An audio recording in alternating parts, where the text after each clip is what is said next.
Bom, nosso contato nesse momento aqui na Rádio Bandeirantes é com Ricardo Jesus, ex-atacante da Ponte, conquistou o acesso na Série B de 2011, um time que marcou história na Ponte Preta, comandado por Gilson Kleina. Ô Ricardo, você está morando em Portugal nesse momento, né? Já se aposentou, está com 40 anos. Eu gostaria que você falasse um pouquinho sobre como é lembrar da Ponte Preta, ainda mais chegando num derby tão importante neste sábado. Um abraço para você, boa tarde. Prazer em tê-lo conosco aqui na Rádio Bandeirantes. Olá, Breno, boa tarde, tudo bem? Um abraço para vocês da Rádio Bandeirantes. É muito bom, muito gratificante lembrar da Ponte Preta, ser lembrado pela Ponte Preta, pelos torcedores, né, por vocês da imprensa, porque foi um momento muito marcante na minha carreira, né? Eu pude estar perto de casa, estar perto dos meus amigos e, e pude realizar um sonho, né, de jogar na Ponte Preta. Foi muito importante, foi um ano muito importante para mim, para minha família, né? Eu estava também voltando para o Brasil, eu precisava voltar para o Brasil, já estava 4 anos fora, né? E voltar para Ponte Preta foi melhor do que eu imaginava. Agora, uma segunda pergunta para você. Você que fez 47 jogos com a camisa da Ponte, 21 gols marcados. Lá no início da sua carreira, até consta na sua ficha, você que é aqui de Campinas, né? Sua família é da região, de Cosmópolis. Eu queria que você falasse o seguinte: você chegou a jogar no Guarani? Como que foi a sua passagem pelo Guarani? 2003, se eu não me engano. Na verdade, Breno, eu devo a minha carreira toda ao meu pai, né? Meu pai que sempre sonhou essa carreira pra gente, pra mim e pro meu irmão, né? Então ele era um sonhador e participava de um time lá em Cosmópolis, né? Tinha um time em Cosmópolis e nós fazíamos amistosos contra vários clubes, né? E aí ele ia conhecendo as pessoas e ele me levava para fazer teste em vários clubes. Me levou no Mojimirim, me levou no Rio Branco, Independente de Limeira, Inter de Limeira, ET Jundiaí, né? Que agora é Paulista Jundiaí, mas era ET Jundiaí na época que eu fui. Então, eu fui fazer teste no Guarani também. Fiquei um tempo no Guarani, se eu não me engano, foram 3 ou 4 meses. Acho que nem cheguei a ser federado, né? Mas fiz um teste lá também. Essa foi a minha passagem por lá. Se eu não me engano, foi em 98, 99, eu acho. Foi com o senhor Diogo, que era o nosso treinador, que é falecido, né? Já é falecido. Mas eu acho que na época eu nem fui federado. Em 2003 eu já estava no Internacional de Porto Alegre já. Já tinha passado tinha jogado acho que 2 campeonatos paulistas pela Inter de Limeira. E aí fui fazer um teste também no Internacional de Porto Alegre. Mas aí eu já tinha um empresário, já fui, né, com o empresário. Fiquei lá também 3 meses, né, para passar no teste. Aí passei no teste e fiquei por lá. Mas a minha passagem no Guarani na verdade, foi um teste que eu fiz lá em 98, 99, eu acho, se eu não me engano. E logo que eu saí do Guarani, eu também fiz o teste na Ponte Preta. Fiquei na Ponte Preta também uns 2 meses. Na verdade, era onde eu queria, né? Ter feito o teste antes, mas não tinha sido aceito. E o próprio seu Diogo, quando eu saí do Guarani, né? Que eu não tinha passado não ia ficar, não ia federar. Ele mesmo conseguiu o contato na época, se eu não me engano, do Donizete, que era o coordenador da Ponte Preta, e conseguiu para mim para que eu fizesse um teste na Ponte Preta. Também fiquei lá uns 2, 3 meses em teste, tinha que ir e voltar, né? 2 ou 3 vezes por semana, se eu não me engano. Mas também acabei não ficando. Por incrível que pareça, eu tinha ido muito bem nos testes, né? Tipo, na época eu ainda era meio campo, não era nem centroavante ainda. Tinha jogado muito bem. Mas eles preferiram ficar com os jogadores que já estavam no clube e já tinham algum tempo de casa, né? E eu acabei não ficando também. Agora, o ano de 2011 foi inesquecível, né? Tanto para você quanto para a Ponte Preta. A gente estava até falando em off, fora do ar, que a torcida da Ponte lembra muito de você, a imprensa lembra muito de você, porque você era um goleador. Você veio emprestado do CSKA para jogar na Ponte Preta, ficou um ano só, mas conseguiu marcar e principalmente por conta dos gols que você marcou, não só em derbys, mas naquela Série B do Brasileiro, que o time era muito bom e acabou conquistando o acesso, né? 2011 foi muito importante na minha carreira também, porque depois desse ano, todos os lugares que eu fui, né, todos os clubes que eu joguei, eu sempre fui lembrado pelo ano de 2011, né, por esse ano que eu joguei na Ponte Preta. Foi um ano que eu me dediquei bastante, eu estava muito feliz, né, Breno, como eu disse, estava perto dos meus amigos, perto da minha família. A Ponte é um clube, como eu expliquei antes, era um clube que eu fiz um teste na infância, na base, né, e era um clube que eu sempre quis jogar. Por esse motivo de acompanhar, né, de estar perto ali, sempre ver as notícias e saber que sempre foi um grande clube, né, que era um clube que poderia me despontar aí no futebol nacional, internacional. Então eu sempre tive esse sonho de jogar na Ponte Preta. Então quando eu recebi a ligação do Fabinho, que era fazer parte da comissão técnica, né, da Ponte, a gente trabalhou junto no Internacional. Eu não pensei duas vezes, né? Nunca pensei em salário, né? Inclusive o CSK nunca completou meu salário na Ponte Preta, né? Então era um salário bem menor que eu recebia na Ponte. E eu estava ali realmente pelo carinho ao clube, né?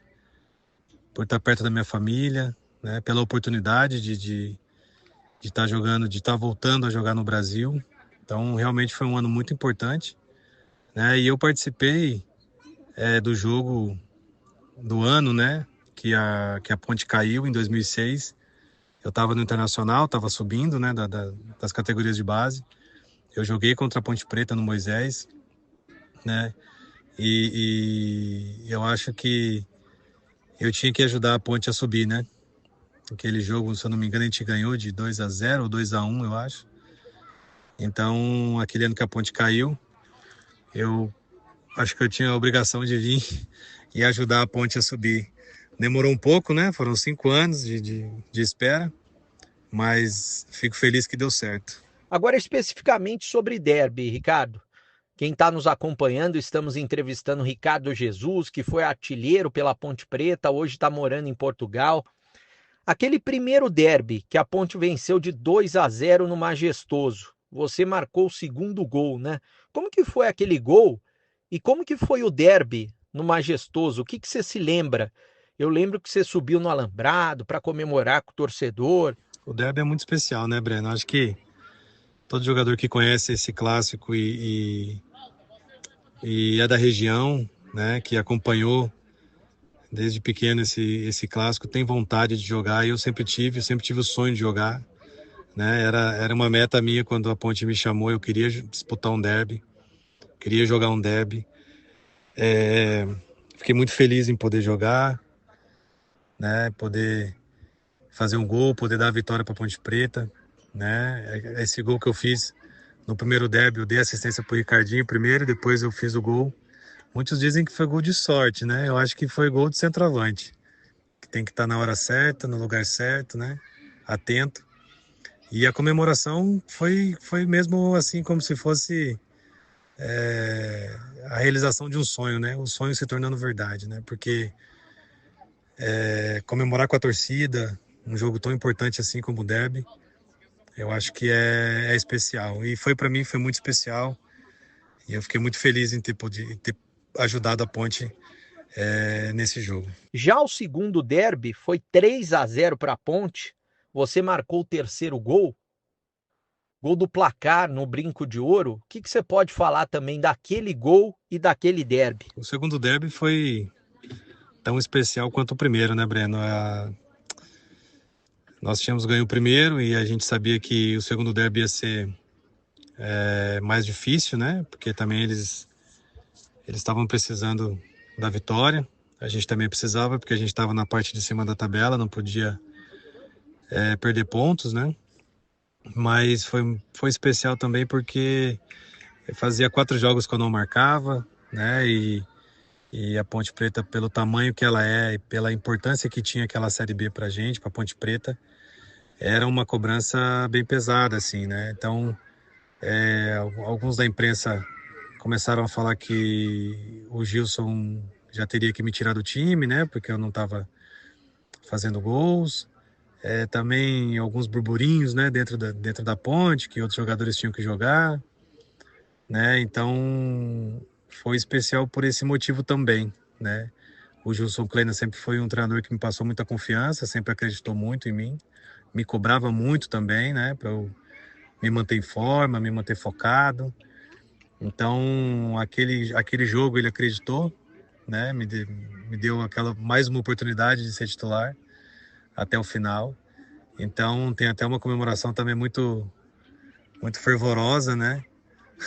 No final até saiu alguns palavrões, mas era assim, era quase um desabafo, né? Porque eu também estava trabalhando tanto quanto os outros, né? Eu já tinha feito muitos gols na Série B, então acho que eu merecia um pouco de confiança, né? Então, quando a gente escuta essa desconfiança, às vezes de pessoas que a gente admira e pessoas que estão perto da gente, a gente acaba tendo essa vontade maior, né, de fazer os gols e mostrar que eles estavam errados. E graças a Deus deu certo, né? Nós conseguimos ganhar lá na casa deles também. Foi um jogo maravilhoso. O Cajá fez 2 golaços, né? Um golaço, né? O outro ele ganhou de presente. Mas eu também consegui fazer esse gol no final, que também para mim foi um gol muito bonito, é um dos gols mais bonitos que eu tenho na carreira. E feliz, né, de ter ganho, de ter participado desses 2 derbys. Eu brinco muito com os meus amigos, principalmente com os pontepretanos, né, que me chamam às vezes no Instagram, alguns no WhatsApp que eu tenho, que eu falo que eu acho que eu sou um dos poucos jogadores que é invicto no derby, né? Apesar de ter jogado só 2, mas foram 2 derbys vitoriosos para mim, pra gente, né? Ô Ricardo, qual que é a emoção de jogar um derby com a camisa da Ponte? Aquele calor que você sentia com a camisa da Ponte Preta? É inexplicável, é inexplicável. A gente já no dia anterior, na semana de treino, né? A gente já sente muita diferença no clima, no ambiente. Você já olha para os companheiros, né? Já se olham já naquela cobrança assim, olha, tem que dar certo, a gente tem que fazer dar certo, né? Foi muito legal, né? Sentir, eu joguei alguns derbys aí pelo mundo, mas nunca senti essa emoção, esse calor da torcida, essa motivação que era jogar o derby, né? Feliz que deu certo, porque realmente é frustrante você se preparar bem, você se dedicar bastante e acabar não ganhando o clássico, né? Então, foi muito emocionante, foi muito especial. E como eu disse antes aqui, foi a realização de um sonho de criança, né? Poder jogar o derby, fazer gols e sair com a vitória. Agora, para fechar com você, Ricardo, eu queria que você falasse como que está sendo a vida em Portugal, né? Você se mudou em 2021, se eu não me engano, para Portugal. Sua filha está jogando vôlei aí. Seu filho começando no futebol também. Qual posição que joga o seu filho? E o que que você pode falar dessa vida em Portugal? Breno, a vida em Portugal, ela é muito mais tranquila, né? Digamos assim, eles aqui vivem de uma maneira mais simples, né? Apesar de ser Europa, né? Eles vivem de uma maneira mais tranquila. Acho que sempre foi o nosso sonho, né? Meu, da minha esposa, poder morar na Europa e dar uma oportunidade diferente para os nossos filhos, né?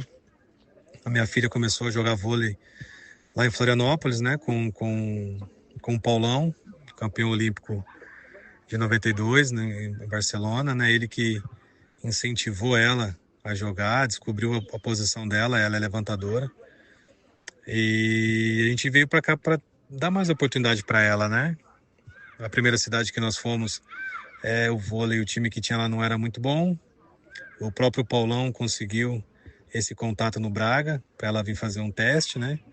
Ela fez um teste, ficaram apaixonados por ela. Ela tem muito talento, no que ela faz. E aí a gente mudou para Braga. Braga é uma cidade pequena, com ar de cidade grande, né? E a gente tem gostado muito daqui. O meu filho começou a gostar de futebol quando a gente veio para Braga. A gente levou ele para ver a escolinha, o estádio, né, do Sporting Braga, que é um estádio maravilhoso, né, um clube muito grande também aqui de Portugal. E ele gostou e começou a fazer, e agora tá pegando gosto, né? Tá começando, eu mostro, principalmente quando é lembrado assim alguma coisa da minha carreira, né? Na Ponte Preta muito mais do que nos outros times. Eu mostro para ele os vídeos, né, as entrevistas, os gols. E aí ele tá entendendo mais, então agora ele tem gostado muito mais do futebol. Inclusive hoje eu tô aqui no primeiro treino dele, né, da época. Ele foi selecionado para uma base satélite do Braga, né? Então não é mais escolinha, ele já tá, digamos assim, na base do Braga. Tem apenas 6 anos, mas a gente sabe que o futebol tá começa cada vez mais cedo, né? Ele, quando começou na escolinha, ele jogava de tudo. E aí a gente conversando com ele, eu perguntei o que ele mais gostava de fazer no futebol. E ele falou que era gol, gostava de fazer gols. Eu falei, então você tem que ser atacante, meu filho. Quando o treinador pedir para ir no gol, você já fala que não vai mais. Fala que tá doendo a mão, inventa alguma coisa. Mas tem que começar a jogar de atacante. E ele tá gostando, tem feito muitos gols, tá se divertindo bastante, né? E é o mais importante, né? Que ele se divirta e que ele faça o que ele goste, né? Bom, Ricardo, um abraço para você. Muito obrigado por ter aceito o convite aqui da Bandeirantes, por participar dessa programação especial de derby. E eu sei que você vai estar acompanhando o derby deste sábado no Brinco de Ouro. Se arrisca um placar? Eu que agradeço, Breno, o convite. Estou sempre à disposição. Vocês sempre me trataram muito bem, com muito carinho, muita atenção. Eu sempre fico muito feliz de falar com vocês. Com certeza eu vou estar acompanhando. Muitas das vezes eu não consigo acompanhar por causa dos horários dos jogos, mas eu sempre estou vendo os resultados da Ponte. Sei que a Ponte está passando também por um momento complicado, mas a gente sabe que é uma fase, tudo vai ser resolvido. O derby ajuda muito, né, a resolver muitos problemas. É um clássico importante, mas estou à disposição sempre, tá? Sempre que precisar, sempre que quiser chamar, é só dar um toque que eu falo com vocês. Um abraço para vocês, um abraço para o Batista, que narrou, né, os gols do derby. Eu tenho a gravação aqui, guardada no meu celular. Foi um gol muito importante, foram gols muito importantes e foi uma narração também muito especial para mim. Um abraço a todos vocês e sempre que precisar, eu estou à disposição.